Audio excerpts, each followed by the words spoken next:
Handang mamayagpag sa entablado ang Filipino decathlete na si Hocket de los Santos sa paparating na UAAP Season 88 at 2025 Southeast Asian Games.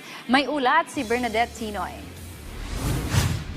Matapos manalo sa atletang Ayala National Pole Vault Challenge nitong weekend, isa sa inaabangan ng Pinoy fans ngayon ng pag-arangkada ng karera ni Filipino decathlete Hocket de los Santos na ipanalo ng 22-year-old champ ang National Pole Vault Competition matapos lumundag ng 5 meters at makalaro ang world's top-ranked pole vaulters. Plano ni Hocket na muling mamayagpag sa darating na UAAP Season 88 at 2025 Southeast Asian Games.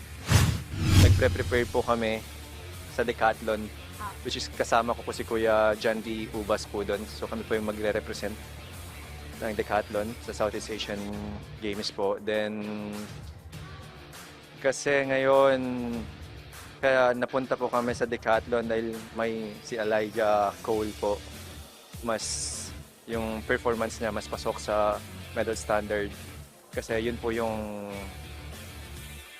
gusto ng federation po, yun po yung goal at tingin ko yun naman talaga dapat na magpapasok sila ng mga atleta na kung sino sa tingin nila na papasok sa podium finish. Sa panayam ng PTV Sports, inihayag ni Hocket ang ilan sa mga paborito niyang event sa decathlon. Yun ang favorite na event, 110 hurdles. 110 hurdles and ano po ba, pole vault. Yung dalawa na. At siguro 100 meters po. Kasi yung iba ayoko na yun eh. Parang wala lang akong choice kundi gawin.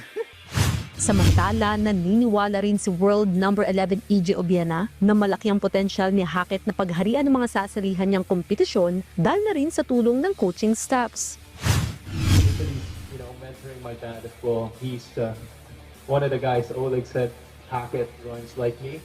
That's because of how my dad learned from Vitaly and of course coach the next generation the way I'm getting coached.